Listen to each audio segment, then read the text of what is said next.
Thank you for plugging into this Family Life News podcast, streaming issues-driven, family-focused news.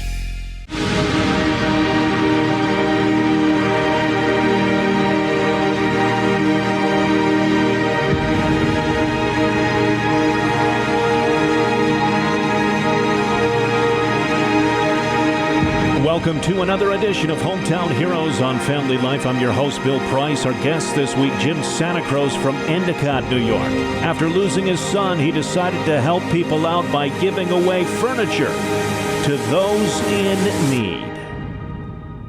You've lived every parent's worst nightmare, Jim, and share with us about your son and what he was like and how he was so instrumental behind what you're doing now.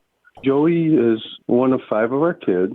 He's a twin. And when he was born, he had a heart murmur. As he got older, continued to do most normal things. But then he started playing some soccer. He played some basketball and track. A couple days after Christmas, he was at the boys' club playing basketball for a while, and then had a soccer tournament in the evening, and didn't really drink enough fluids, we think, that day. So at the end of the third game, looked up at the buzzer after kicking the ball and took a couple steps and dropped completely out of the blue. You know, we just never expected that to happen. So this was 1999? Yes. Okay. December 27th, 1999. So you set up this foundation in his memory, and how has this foundation, how has it changed over the years, Jim? Originally, it started out, our intention was scholarships, which we still do when they pop up. They don't pop up as often as they used to, but at the time, I was operating a furniture store. After Joey died, it took me quite a while to be able to just stay in the floor, the retail floor, chatting with customers for a whole day. So every once in a while, what I do is just go on the truck and do some deliveries. And I recognize that there's single mom, infant child, 2-year-old child, and no furniture. So it just kind of, I think it was a slow, eye-opening process that God kind of led me through to start really recognizing that this is a problem, isn't it? So, we started asking customers when they bought some new furniture, if they didn't have any place for their old piece to go, we would just give it to somebody. We have everything from someone that was in a shelter and they're moving out into an apartment and they just don't have anything, to a lady who has escaped from abuse. It could be a family that's had a fire. It could be an elderly person that, needs a lift recliner. Everything from a single item that they need to a whole house full. And you're doing a lot of this heavy lifting yourself, I understand. Yeah, I pretty much carry everything. I a lot of times have a helper with me, but I'm driving the truck, answering the phones, and carrying the furniture.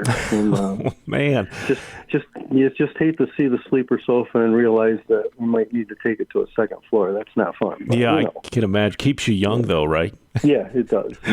So a lot of people today, Jim, and this probably more than most, are hurting with this pandemic. And what's your message, I guess, to that person that is maybe thinking of doing something similar to what you're doing and helping out? You probably don't realize that the person sitting next to you has struggles. And what I would suggest is if you can somehow set up, it can be a very easy system of a bulletin board or something that just says, do you have needs? So someone can just post a need. And then maybe if you just have someone to watch over that and then say, hey, we got this person, they're embarrassed to just say it out loud, but they really need a couch or they need a bed, or try to find means to gently do this in a way that is respectful to both sides. Yeah, and I find this to be true with a lot of people who do what you do, and I think for a lot of folks, it's not only getting something that they need, but just talking to a friendly face, I think goes a long way, especially today with so many people cooped up because of the pandemic. Get out and meet people and talk to people. That's what they're craving. That's exactly right. One of the things my father always taught me is that you if you're going to ask someone how they're doing, you better be prepared to hear the answer. It's too easy to ask someone how they're doing as a way to say hi, and the truth is you don't have time to listen.